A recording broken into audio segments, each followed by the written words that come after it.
Nataka tuombe. Baba yetu Mwenyezi Mungu, kwa jina la Yesu Kristo, Mungu wetu, tunataka kutoa shukrani zetu. Mungu wetu, tunakutambua wewe kama mfalme, Mungu mwenye uwezo wote na mamlaka. Pokea sifa na shukrani siku ya leo. Asante Bwana kwa sababu ya kuwa na kila mmoja wetu na kumuongoza katika hii njia yenye haki. Mungu wetu, tunajua ya kwamba moja ya siku hizi kila mmoja atakuwa amekomaa na kuwa katika kimo cha Yesu Kristo. Tunahimidi jina lako Bwana, wewe ni mwaminifu na yale yote umeahidi katika neno lako tunajua ya kwamba utayatekeleza. Basi ninaomba ya kwamba uweze kuwa nasi kwenye ibada. Roho wako Mtakatifu aweze kunena miongoni mwetu na unene na kila mmoja wetu, na utusaidie Bwana kwa kila njia. Hivi sasa unajua mahitaji yaliyo katika maisha ya kila mmoja. Basi Bwana, ninakusihi uweze kuyashughulikia. Tusamehe dhambi zetu na hatia na makosa, tuoshe kwa damu ya mwanakondoo. Baba, ni asante. Mwisho wa ibada hii, sifa na utukufu zikurejee wewe. Tunaomba kwa imani kwa jina la Bwana wetu Yesu Kristo. Amen. Mathayo 16. Mathayo 10. Mathayo 10. Mathayo 10.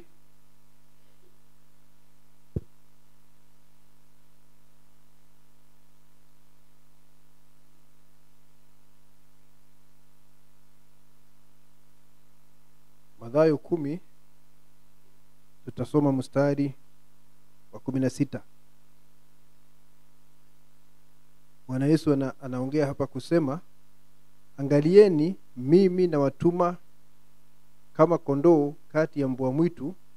Basi iweni na busara kama nyoka na kuwa wapole kama hua. Bwana abariki usomaji wa neno. Tunaweza kuketi.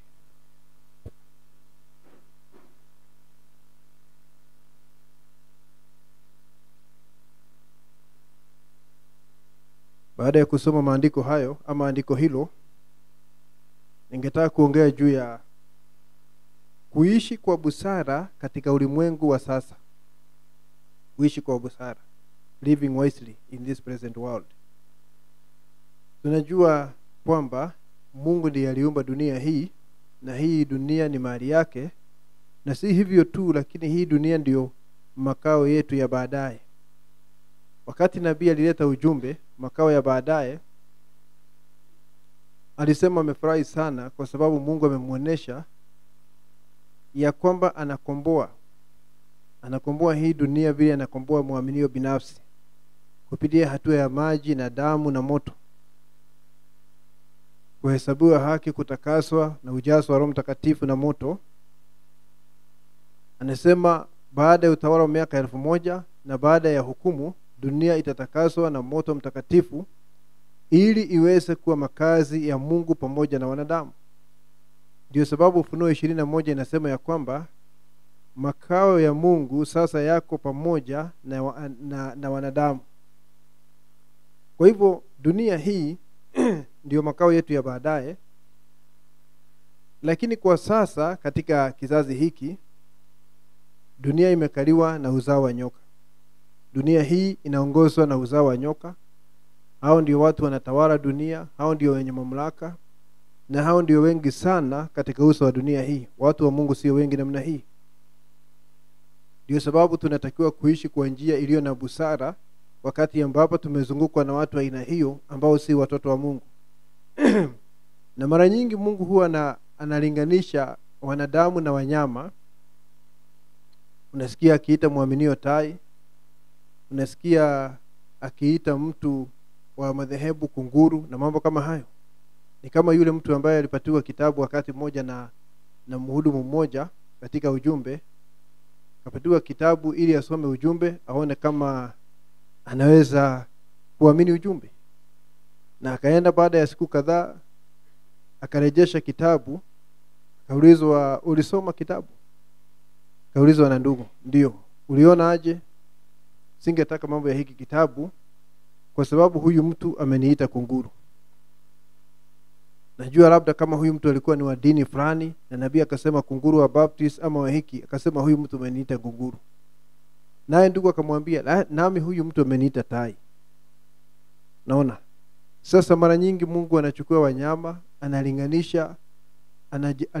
analinganisha wanyama na watu, na ni Mungu alifanya hivyo. Na Mungu alifanya hivyo kabla ya misingi ya ulimwengu. Kuna wanyama wapole, kuna wengine wakali sana, na tabia zao zinalinganishwa na watu. Kwa hivyo ningetaka kusema hivi, wakati tunaishi katika dunia ambayo imejaa watu ambao si watoto wa Mungu, lazima tuwe na busara ya kujiendesha katika hii dunia. Tusiishi maisha kama watu wasioelewa, lakini tuweze kuwa na hekima ya kutoka mbinguni ya kutusaidia kuishi miongoni mwa watu ambao si uzao wa Mungu. Na tunajua kwa ujumla ulimwengu unachukia Mkristo, na si kwa sababu amefanya chochote ambacho hakifai, lakini ni shetani akipaka watu wachukie Mkristo. Nabii anasema, na nimesema mara kadhaa, nimesema ya kwamba nabii anasema roho ya dunia inachukia roho wa Mungu. Lakini shetani, kwa sababu yeye ndiye roho hiyo ya dunia, hana uwezo wa kuangamiza Roho Mtakatifu. Kwa hivyo anafanya nini? Kuna watu ambao wana Roho Mtakatifu, ambao ni vyombo vya Bwana, wamebeba Roho Mtakatifu. Basi anatafuta kuangamiza vyombo hivyo ambavyo vinatumiwa na Roho Mtakatifu. Ndio maana alikuwa anaua Wakristo kupitia nyakati kila wakati. Na siku ya leo anajaribu kuangamiza muaminio, kwa sababu hawezi kuangamiza huyo roho, lakini anaona akiangamiza hicho chombo, operation ambayo inapitia hicho chombo ya Roho Mtakatifu, basi itasimama. Kwa hivyo muaminio ni kondoo akiwa miongoni mwa mbwa mwitu. Ulimwengu haupendi muaminio. Na usije hapa kuwa mtu ambaye anatafuta jina na umaarufu, Miss Popular ama Mr. Popular. Na unajua hata maandiko yanasema ukiwa ni rafiki kwa ulimwengu, basi huwezi kuwa rafiki yake Mungu, kwa sababu mawili hayo hayawezi kuambatana. Shetani anapaka watu wa ulimwengu wachukie Mkristo. Ndio sababu sisi waaminio tunatakiwa kupendana mmoja kwa mwingine. Na nabii anasema mteule hatesi mteule mwenzake. Ukiona mtu akitesa wateule, hapo unaweka swali kubwa sana, kwa sababu mteule hawezi kutesa mteule mwenzake. Na ndio sababu sisi waaminio tunatakiwa kuvumiliana moja na mwingine, kwa sababu si kusema ya kwamba hatuna upungufu. Mapungufu tuna mengi. Na hata wakati unajazwa kwa Roho Mtakatifu, mwili wako haujakombolewa na una roho ya binadamu, na mara kwa mara utafanya kitu ambacho hakifai. Kwa hivyo tunaomba msamaha, na wale wanaomba msamaha nao wanasamehe, kwa sababu sisi sote tunahitaji neema ya Mungu. Na nabii akasema ya kwamba upendo utaisha kabisa katika ulimwengu, utasalia tu miongoni mwa waaminio, mahali ambapo nguzo ya moto inapatikana. Lazima tudumisha upendo miongoni mwetu. Lazima tudumishe umoja wa imani, kifungo cha imani miongoni mwetu.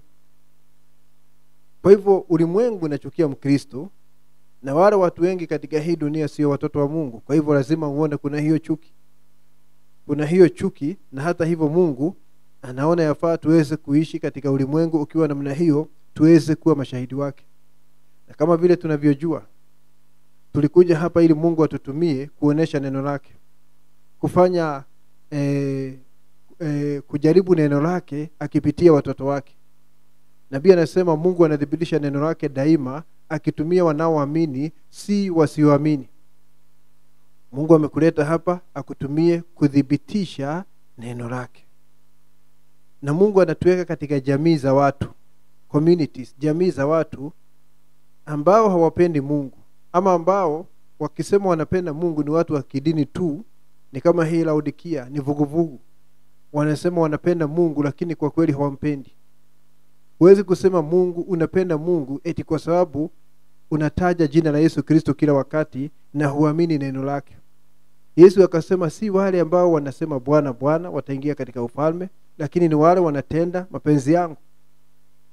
Sio kutaja jina la Bwana, lakini neno lake mtu hawezi kulitii, huyo si muaminio halisi. Na Mungu anatuweka katika jamii kama hizo.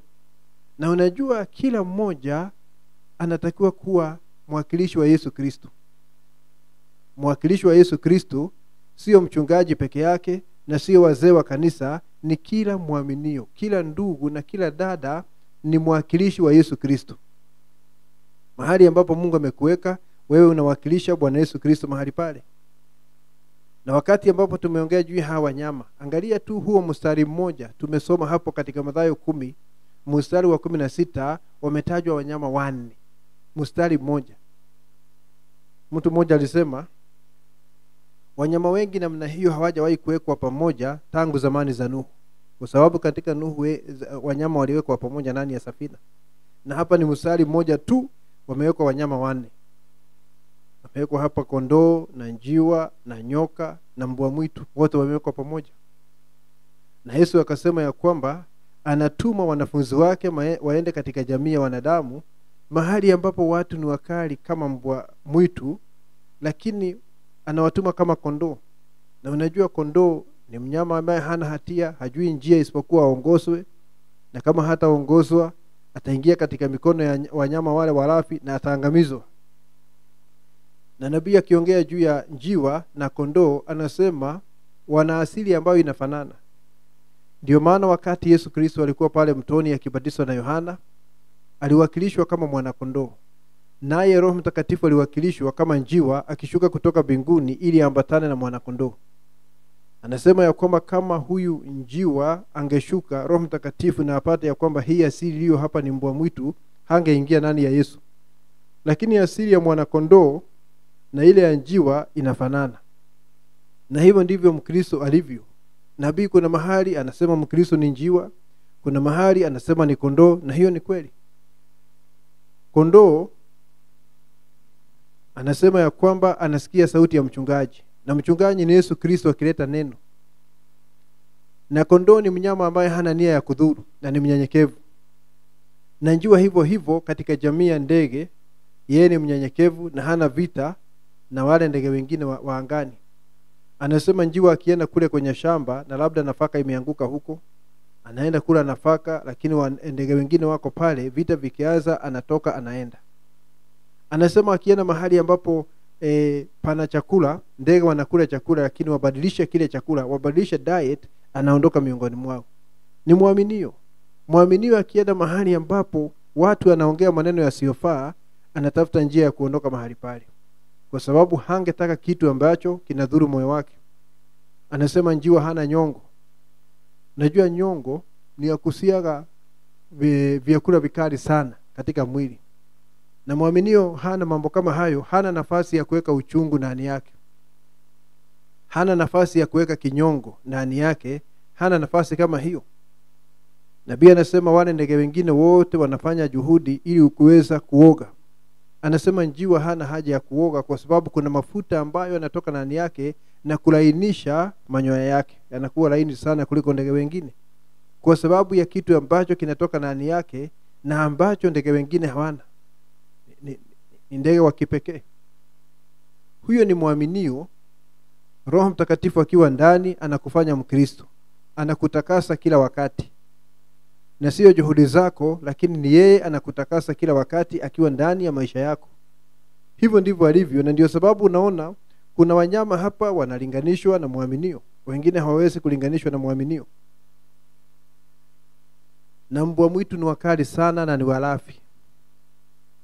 Wakiona kitu wanaona tu chakula, vile wanaweza kulalua hicho kitu vipande ama mnyama mwingine vipande, wanaona chakula na ni wakali, na hivyo ni walimwengu, ndivyo walivyo. Na unaona maandiko yanasema katika Timotheo kitabu cha 2 na mlango wa 3 ya kwamba wakati wa mwisho watu watajipenda na kupenda fedha na kupenda anasa, ni kusema kwa njia nyingine hawa ni mbwa mwitu. Na ndio sababu anamwambia Timotheo, Paulo anamwambia Timotheo, jihadhari kwa sababu wakati wa mwisho watu watakuwa ni watu aina hiyo. Na hawa watu ni sisi, na ni kusema tunaishi miongoni mwa mbwa mwitu. Watu ambao wanajipenda, wanapenda fedha na anasa kuliko Mungu, na wanachukia mwenye haki. Biblia hapo chini ukisoma inasema wanachukia mwenye haki ama walio wema. despisers of those that are good. Biblia inasema hivyo. Na tunaishi miongoni mwa hao watu. Naenda kufanya kazi mahali, na wakati unafanya kazi unaona ukifanya kazi mahali pale wewe unafanya kwa uaminifu, na mtu mwingine wakati anaona ya kwamba unaleta matokeo kila wakati anapatwa na wivu. Angetaka kuanza kubuni mambo pale ili achafue jina lako, kwa sababu ni shetani anafanya kazi ndani yake. Ni mbwa mwitu, ni mbwa mwitu, na ni katika kila mazingira. Mbwa mwitu wako pale katika kila mazingira. Tunaishi miongoni mwa hawa watu, na tunahitaji kuwa na hekima wakati tunaishi miongoni mwa hawa watu. Na kuwa na hekima na uwe mpole kama njiwa. Na kuwa mpole si kusema unalegeza neno, ati ukiambiwa ufanye chochote unafanya, hata kama hicho ambacho unafanya ni kinyume na neno la Mungu. Haikusema hivyo. Ilisema usiwe na desturi ya kuconfront watu, usiwe na desturi ya kubishana na watu. Najua kuna watu wanasema mimi hutanisukuma hapa, ninajua haki zangu, tutaangaliana eyeball to eyeball, jicho kwa jicho. Sio mambo kama hayo. Niweze kujua huyu mtu ni nafiki, lakini singetaka mkwaruzano, acha niende njia hii ili nisiwe na mkwaruzano na huyu mtu. Tunatakiwa kuwa wapole katika hii dunia, lakini tuwe na hekima kama nyoka. Nyoka pia ametajwa pale. Na bila shaka muaminio sio mfano wa nyoka, lakini nyoka pale ametajwa kwa sababu ya werevu na hekima aliyo nayo. Naona vile huwa nyoka anaenda pole pole sana bila kelele yoyote, moving silently, bila kelele. Kwa sababu kama hakuna haja ya kubishana na watu, usichokoze watu, uende pole pole. Mungu aliambia wana wa Israeli wakati mtakuwa kule jangwani mkipita mkienda nchi ya Canaan, mtakutana na wana wa Moab huku jangwani na wana wa Esau, akasema pass quietly. Muende pole pole muapite, sijawapa urithi katika jangwa hilo, nimwaita mpaka kule Canaan. Usiwe ni mtu wa kwenda kutafuta watu ili mchokozane, kwa sababu hiyo sio hekima. Hekima ni mtu ambaye anaenda pole pole. Mambo mengine hata yakisemwa sio lazima ujibu. Mtu anaweza kusema kitu ambacho kinakera, lakini sio lazima ujibu. Sio lazima ujibu. Mambo mengine unapuuza, unaachana nayo. Kwa sababu inawezekana ni shetani ameweka mtego ili useme jambo ambalo halifai. Naye ni mshtaki wa ndugu, akimbia amesema, si unaona huyu mtoto wako anasema ameokoka na nini, ona vile ameongea. Hata hana heshima, hana subira, hana amani ndani yake. Sio lazima ujibu mambo mengine. Nyoka anajulikana hivyo, na nyoka anajua timing, anajua kuangalia hali, anaweza kushambulia wakati huu ama aache kabisa aende zake. Unaona? Tuweze kuwa namna hiyo. Lakini sio watu wa kuchokozana na watu, kwa sababu kuna wandugu ambao wanaenda, anasema ni neno anatetea, anafika mahali kupigana na watu kimwili kwa jina la kutetea neno. Naona? Na tuna mifano katika maandiko namna ya kujiendesha katika ulimwengu wa sasa, mahali ambapo tumewekwa miongoni mwa mbwa mwitu. Na unajua hata ukipamanua huwezi kuenda kuambia mtu na nimepamanua wewe ni mbwa mwitu. Najua hiyo sio hekima. Ikiwa umepamanua ni mbwa mwitu, ni Mungu alikuwa anakusaidia ili ujue vile utakaa na huyo mtu. Si uende umwambie. Kumwambia sio hekima. Ingetaka tusome Biblia hapa uone vile Paulo alivyofanya wakati mmoja katika Matendo 23. Matendo 23 ningetaka tusome hapo. Uweze kuona wakati mmoja alishikwa amepelekwa kwenye baraza la kidini, na hili baraza la kidini lilikuwa limetengenezwa na makundi aina mbili, Mafarisayo na Masadukayo. Kama vile ambavyo siku ya leo baraza la makanisa ya ulimwengu ni makundi mawili, wa Pentecoste na wale wanaitwa Evangelicals. Evangelicals ni akina Baptist na Anglican, watu ambao wanasema wanaamini Yesu lakini hawaamini mambo ya Roho Mtakatifu. Na kuna wa Pentecoste ambao wanaamini karama za Roho Mtakatifu. Wakiletwa pamoja, nabii anasema wanakuwa ile sanamu ya mnyama baraza la makanisa ya ulimwengu, kwa sababu unajua mnyama ni Rome.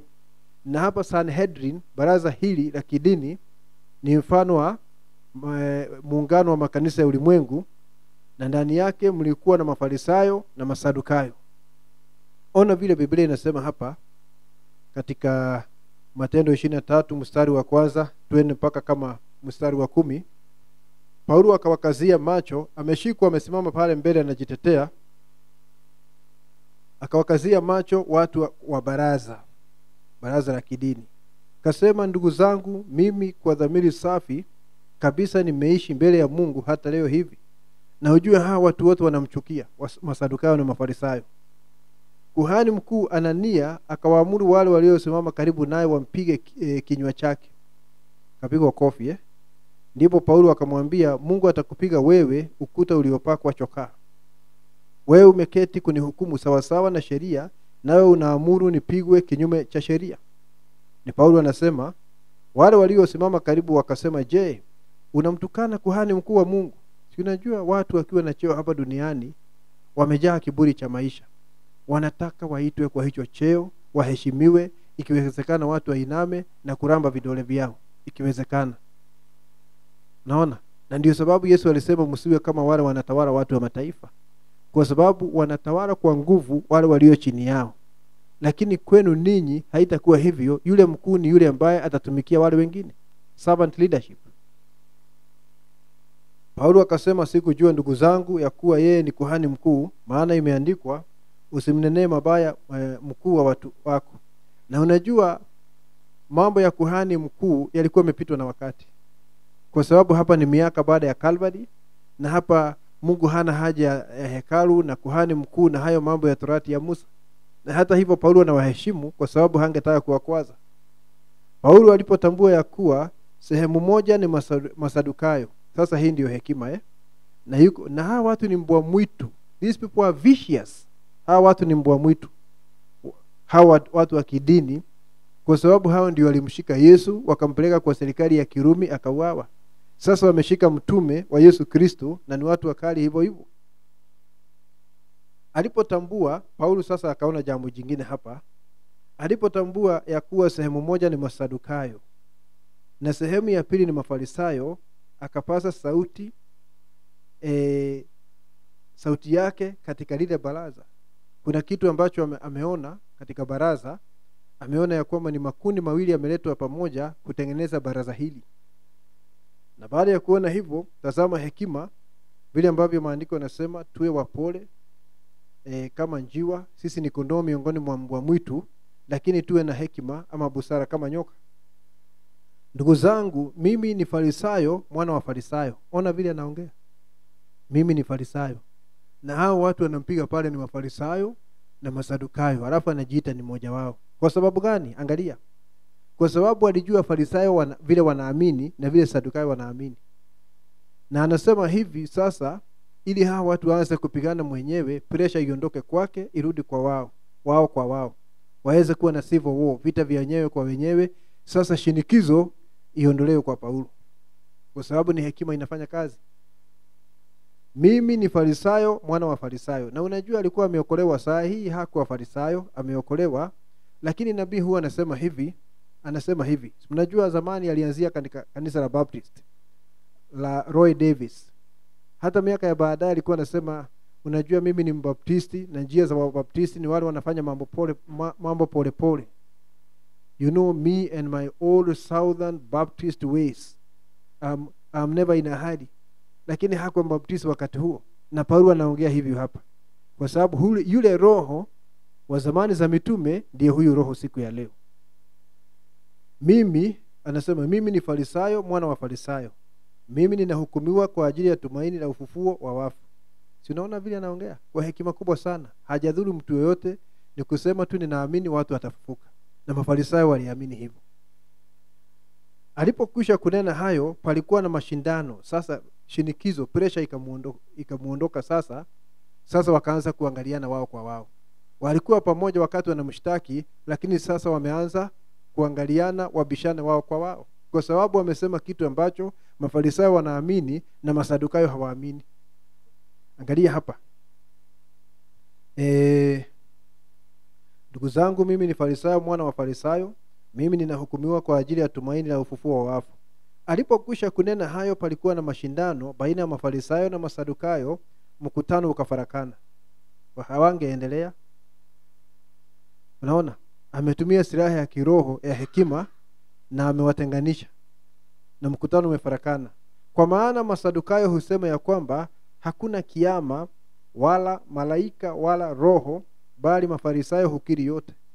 Mafarisayo wanaamini malaika na roho na ufufuo, na Masadukayo hawaamini. Na Paulo anasema hatia yangu tu ni kuamini wafu watafufuka. Na hiyo Mafarisayo wanaamini. Mafarisayo wakasema amina. Wakasema amina. Masadukayo wanasema kwa nini mnasema amina wakati adui yetu anaongea? Sasa pressure ikaondoka kwa Paulo ikarudi kwa wao. Ni nini inafanya kazi hapa? Ni hekima akiwa miongoni mwa mbwa mwitu. Pakawa na makelele mengi. Waandishi wengine wa upande wa Mafarisayo wakasimama wakateta wakisema, hatuoni uovu wowote katika mtu huyu, kwa sababu amesema kitu anaamini. Bali ikiwa roho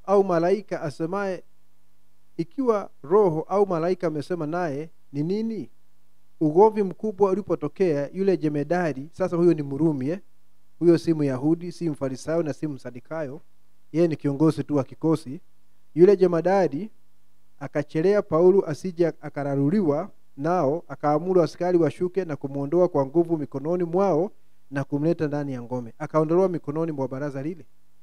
Kwa sababu ya ile hekima alikuwa nayo, Mungu alimuongoza, akaona vile hawa watu walivyo, akasema jambo la kweli, akijua sehemu ya hawa watu wanaamini sehemu ya hili jambo ninasema. Na kwa hivyo malumbano yakaanza baina ya Masadukayo na Mafarisayo, wakaachana na Paulo. Ni nini hiyo? Ni hekima. Aliposimama hapo hakuwatisha na kusema mnajua mimi ninaamini Mungu aliye hai na Mungu anaweza kuwapiga na radi. Hakufanya hivyo kwa sababu maandiko yanasema tuwe wapole kama njiwa. Na huko miongoni mwa mbwa mwitu. Angalia ndugu Branham naye wakati alitaka kwenda South Africa mara ya pili. Mara ya kwanza ameenda kule, amekuwa na mikutano mikubwa sana, lakini mara ya pili alipokwenda kule, lazima madhehebu ya South Africa wangemuidhinisha aweze kuingia kule ili apatiwe visa ya Marekani, ya nchi hiyo ya kuingia ya South Africa. Lazima angeidhinishwa na madhehebu apatiwe visa, kibali cha kuingia South Africa. Lakini madhehebu nao walikuwa wanataka, kila mmoja alikuwa anataka nabii akiingia pale afundishe vile wanaamini. Kama wanaamini miungu mitatu afundishe hivyo. Kama wanabatiza kwa miungu mitatu, uso chini kwanza, afanye hivyo. Na wakati alikataa mambo hayo, hangepata ile visa. Na sasa kule ameitwa aende ahubirie waaminio. Na Roho Mtakatifu akamwambia pale kwenye passport, usiandike wewe ni mhubiri, andika wewe ni mwindaji, andika hunter. Nani alimpatia hiyo hekima? Ni Mungu mwenyewe. Najua tunahitaji hekima wa ndugu ya kuishi katika haya maisha. Na mara nyingi waaminio wameteseka kwa sababu ya kutumia kifua, eti kwa sababu mimi ni mwana wa Mungu, ninaweza kufanya chochote, baba yangu atasimama nami. Unakosa hekima.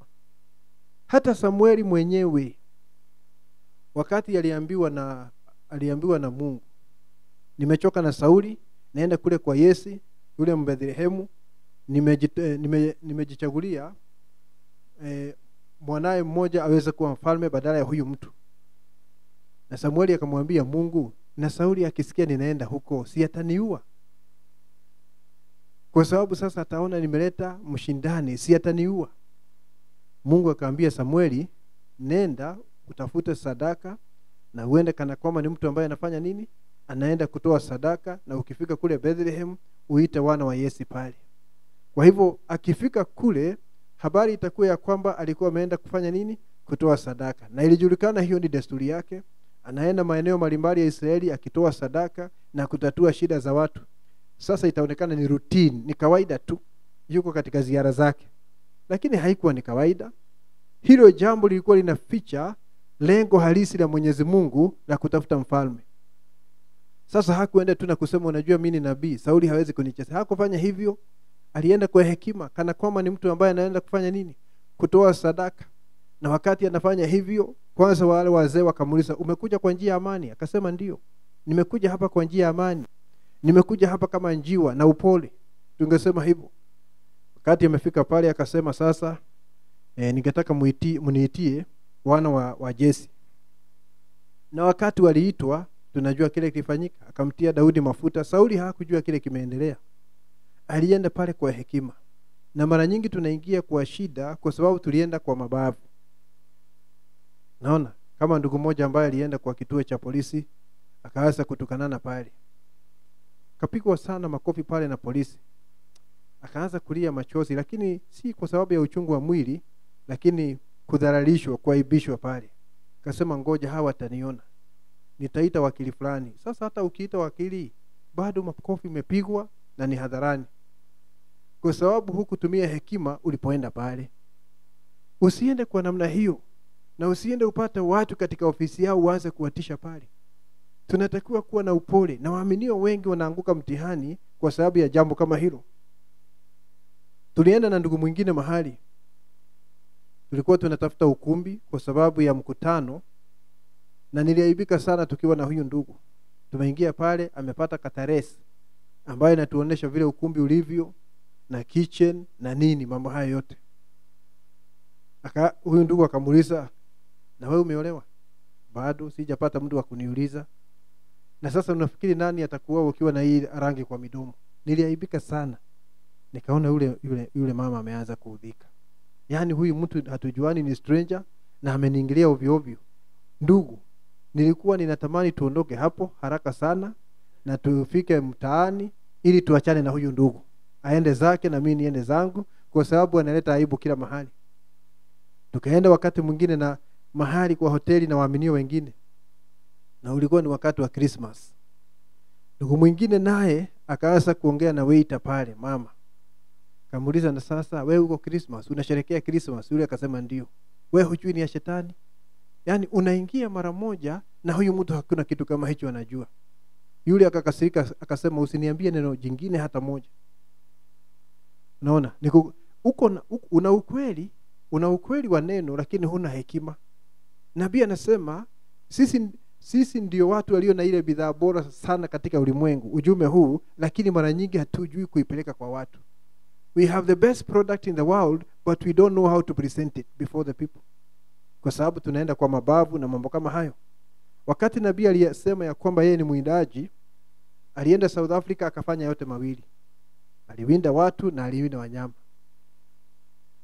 Aliua zebra, aliua simba, lakini alifanya mikutano katika shamba la ndugu moja, Sidney Jackson. Na aliporudi kutoka huko akasema, nilikuwa na mikutano ya ajabu kule South Africa na madhehebu hawakujua. Wakati huu ilikuwa ni waaminio. Mara ya kwanza ilikuwa ni kila mtu 1951, hapa ni 1965. Na Mungu akamuelekeza kwa shamba la Sidney Jackson, ndugu mmoja, akafanya mikutano ya ajabu pale. Kwa hivyo vile alikuwa ameandika pale hunter ya kwamba ameenda pale kuwinda, ilikuwa ni ukweli. Lakini hunter, yani kuwinda wanyama wa kawaida, kilikuwa ni kifuniko tu. Kusudi la Mungu halisi ilikuwa ni ujumbe kwa watoto wake, kwa sababu ni hekima ya Mungu ikifanya kazi. Na Mungu na atusaidie sana.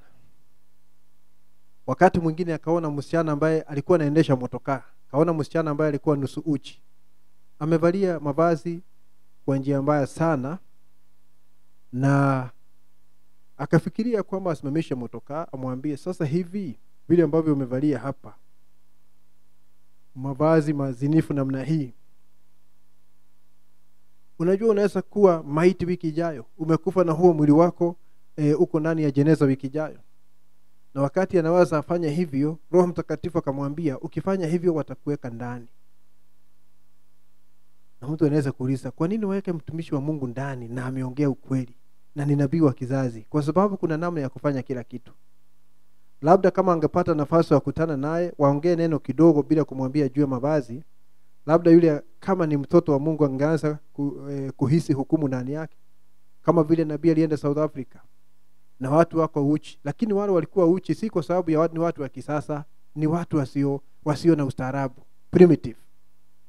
Na wakati walisikia neno na Roho Mtakatifu akaanza kuanguka, wakaanza kuondoka, ukaona wameaibika, kwa sababu sasa kitu kimewaambia wako uchi na haifai. Huyu wa Marekani ni kinyume, kwa sababu ni wale wa kisasa wanavuliwa mavazi na shetani. Sasa labda kama angeongea naye kidogo, neno lianze kumguza tu, labda angeona hata mavazi hayafai. Lakini aliambiwa na Roho Mtakatifu, kienda umwambie moja kwa moja. Umwambie moja kwa moja, unaweza kuwa katika jeneza na huo mwili ambao unaenda ukitamanisha wanaume nao, utashikwa na utawekwa ndani. itasemekana umeingilia haki za watu. Ni kama vile siku moja wanawake walianza kudhulumiwa Nairobi kwa sababu ya mavazi. Nao wakatokewa kwa wingi sana wakasema, my dress my choice. Nitavalia nguo vile ninavyotaka. Na hiyo ni haki yao kulingana na Laodikia, sio kulingana na Mungu. Kulingana na Laodikia, na huwezi kuwageuza na hutawaingilia. Unajua kuna hata ndugu huwa wanaenda mikutano ya nje, lakini vile wanahubiri hawawezi kunasa mtu yeyote. Haina ladha. Naona?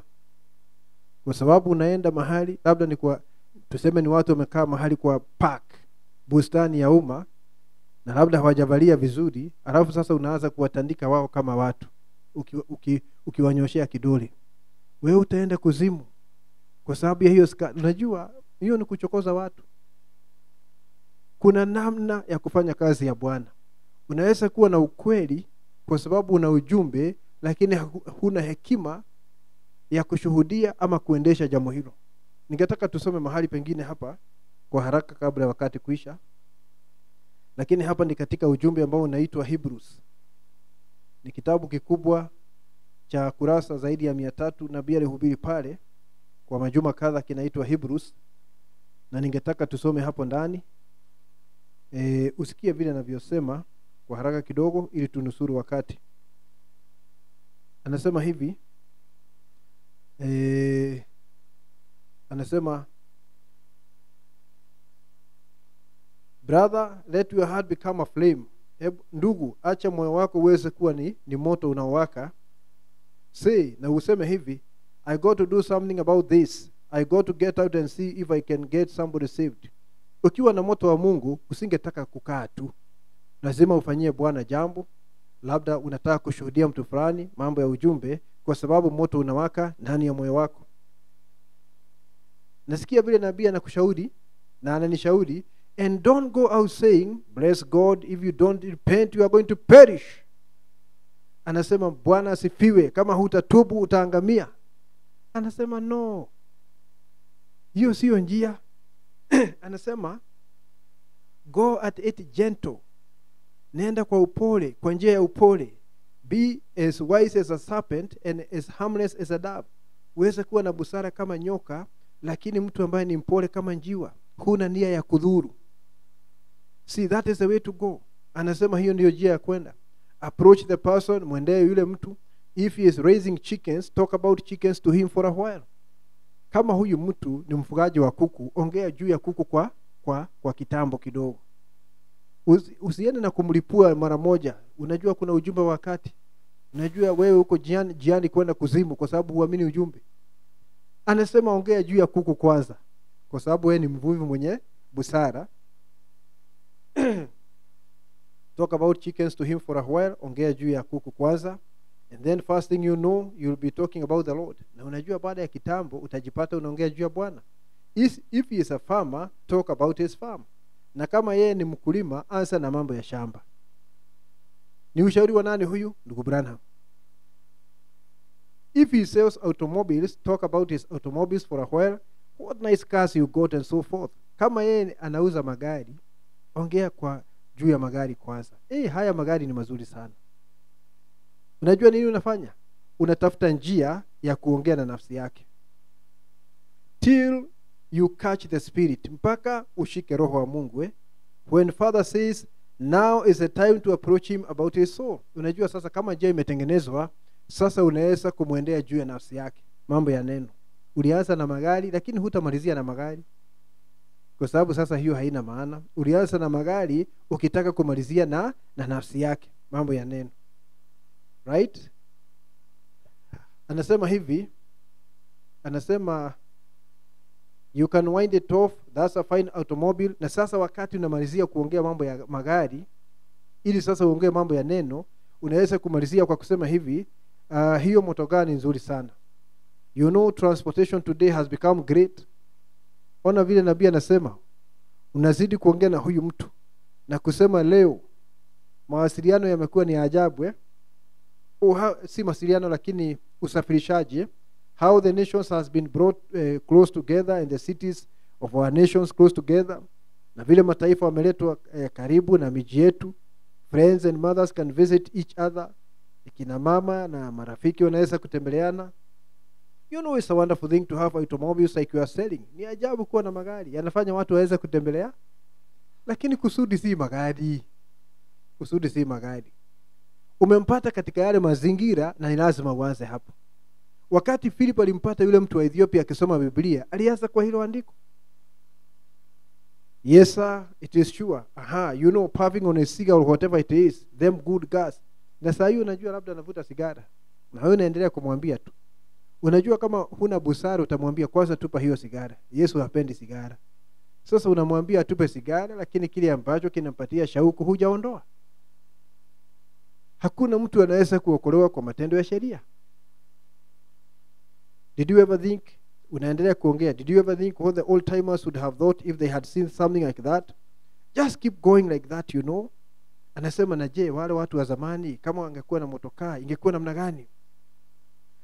Unaendelea kuongea, ni wewe unaongea na huyu mtu. You know, another thing it brings like we have in revivals. Sasa ameanza kuleta neno pole pole.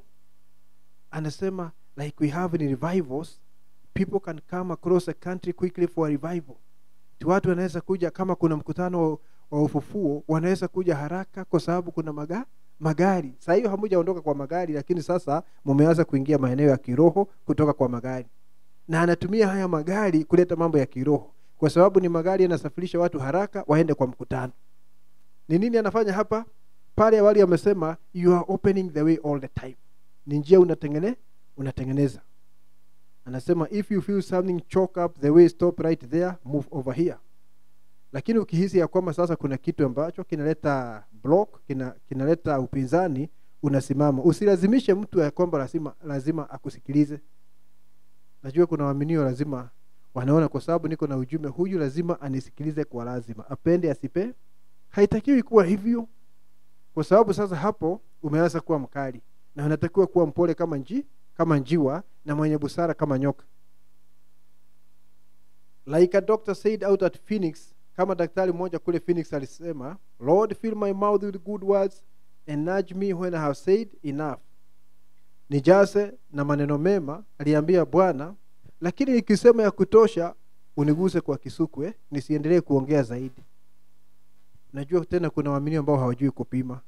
Unaongea zaidi mpaka yale ulikuwa sasa umeongea mazuri kwanza yanaanza kumwagika, yanaenda zake. Sasa lazima tujue kuweka balance ya mambo hayo. Kuna ndugu wawili ambao walikuwa wanashuhudia mahali, lakini walifanya kosa kubwa sana. Inafika siku ya Jumapili, na sitaki kutaja ni wapi. Inafika siku ya Jumapili, wanaenda pale kwa kanisa Katoliki, wanaweka horn speaker. Na horn speaker unajua ina sauti kubwa sana. Wanaweka pale kwenye lango la kanisa, wakielekezea wale watu kule ndani. Yule kahaba mkuu, yule mnyama mwekundu, mambo hayo yote. Najua hiyo ni kukosa hekima, kwa sababu wale watu wako kwao. Na hata Mkristo si mtu aina hiyo. Huwezi kusema unaletea mtu ukweli lakini hakuna amani. Na siku moja hawa watu wakachoka. Wakasema hawa watu wametuchokoza sana. Wakatoka umati kutoka kwa hilo kanisa, wakaanza kuandama hawa ndugu. Mmoja alifaulu kutoroka, mwingine akauawa na umati. Sasa nilikuwa nikiongea na mchungaji mmoja ambaye alihudhuria mazishi. Kaniambia nilikuwa katika mazishi ya huyo ndugu. Nami nikamwambia unajua huyo ndugu hakuuawa kwa sababu ya hekima, ati kwa sababu yeye si mfia imani, aliuawa kwa sababu alikosa hekima. Hutakiwi kufanya jambo kama hilo ukuta mtu kwake uanze kumlipua namna hiyo. Unaona? Kwa sababu Biblia inasema tuwe wapole kama njiwa na busara kama nyoka. Na kile ambacho tunafaa ni kuachilia neno na Roho Mtakatifu. Kuna mahali Paulo anasema tuache neno lidumu ndani yetu kwa utajiri wote. Tuachilie neno lizame ndani yetu na lijae ndani yetu ili tuwezeshwe kufanya mambo haya kwa njia ya hekima. Tuweze kuongozwa na Roho Mtakatifu. Wakati neno linazidi kuhishwa ndani yetu, kile kinaletwa ndani yetu ni nia ya Yesu Kristo, ya kukusaidia kujiendesha katika kila hali. Ukikutana na hali yoyote unajiendesha kwa njia ya busara, kwa sababu neno linaishi kwa njia yako kwa utajiri wote. Ni kuishi kwa busara katika ulimwengu wa sasa, kwa sababu sisi ni kondoo waliowekwa miongoni mwa mbwa mwitu. na huwezi kujitoa hapa mpaka wakati Mungu atakutoa. Na hata hivyo anataka usalie katika jamii ukieneza ushuhuda wa Yesu Kristo na ukimwangaza Kristo katika jamii. Na ni bila kulegeza neno, kwa sababu si kusema upole si kusema ati ulegeze neno. Nabii anasema Yesu alikuwa mnyenyekevu sana, lakini ikihitaji achukue kiboko na kuchapa wale watu wanafanya biashara kwa kanisa, anachukua. Inategemea ni nini ambacho kinaendelea saa hiyo. Wacha tuombe. Mwenyezi Mungu, Baba yetu mpendwa, kwa jina la Yesu Kristo tunakupatia sifa na shukrani na kulienzi jina lako, na kutoa shukrani nyingi sana kwa sababu ya ujumbe ulio mkate wa uzima na ambao umetoka mbinguni ukaja kwetu. Si ajabu Yohana ambaye anawakilisha bi harusi anaalikwa aweze kula kile kitabu, siri ya Mungu iliyofunuliwa, aweze kuwa sauti ya Mungu hapa duniani, aweze kuwa shahidi wa Yesu Kristo. Na tunajua Yohana anasimamia bi harusi wote wakati wa Omega.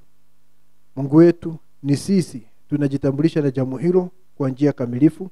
Tusaidie kulipokea neno lako kila mmoja wetu, tuwe mashahidi wako.